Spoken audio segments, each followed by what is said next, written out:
Gambling played a major role in the lives of the buffalo hunters and cowboys who drove the westward movement of America during the 19th century. The game of chance was dear to the heart of the early frontiersmen who spun the wheel on liquor, lust, and luck. Whether it was a game of poker played on a blanket or a faro bet placed in a saloon.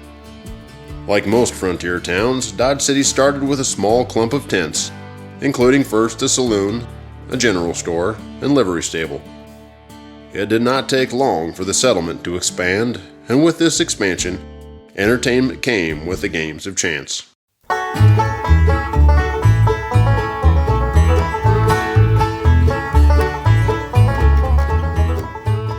Cards were popular games of chance.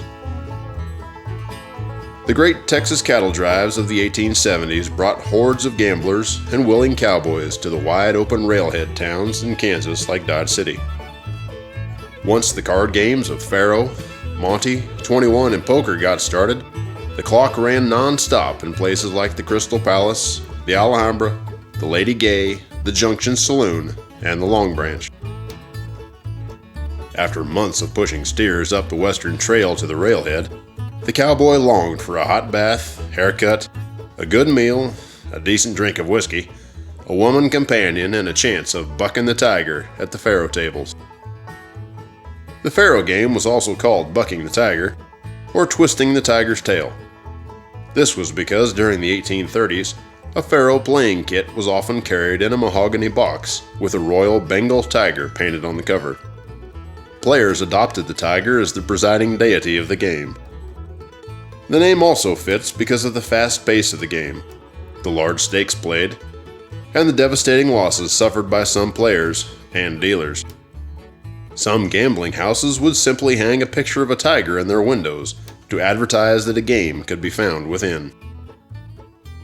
Men like Richard Dick Clark, who maintained a professional gambler profile, moved along the rail lines, setting up gambling establishments in Kansas cattle towns.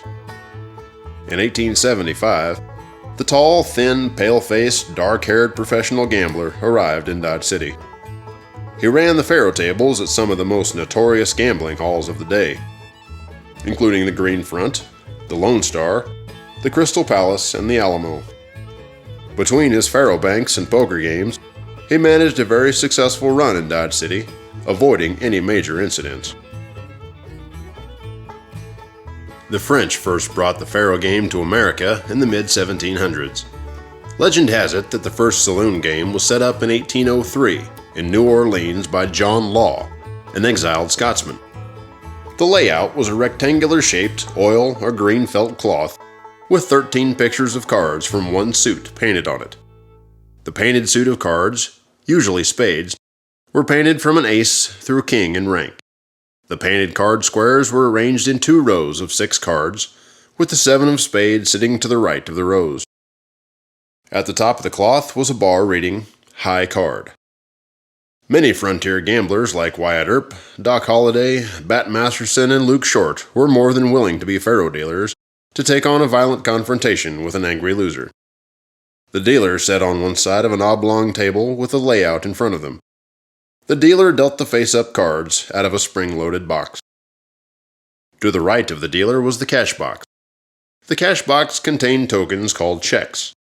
The player purchased the sometimes ivory or copper checks from the dealer and used the checks in betting.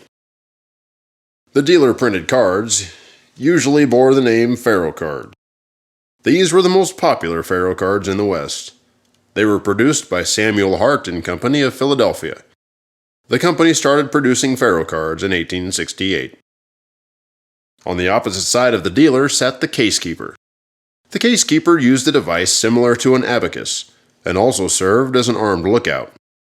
The casekeeper role in the game of Faro was to ensure bets were properly played, and to spot a cheating player. The casekeeper box was constructed with a wooden framework supporting 13 wires on which 4 small balls or tokens were moved. A miniature reproduction of each card displayed on the layout was painted on the framework. The casekeeper would slide a ball from one side to another as each card was played. This method of sliding the ball as cards were being played allowed players to know exactly which cards had been played and which cards remained in play. Players sat or stood on each side of the casekeeper, placing bets before each turn of the cards. Dodge City was the last and most notorious of the Kansas cattle towns.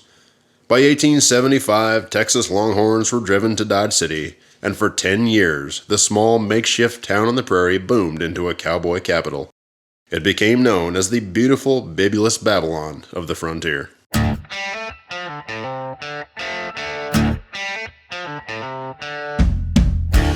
That's it for now. Remember to check out our Wild West podcast shows on iTunes, Podcast, or at wildwestpodcastbuzzsprout.com. You can also catch us on Facebook at www.facebook.com/wildwestpodcast or on our YouTube channel at Whiskey and Westerns on Wednesday.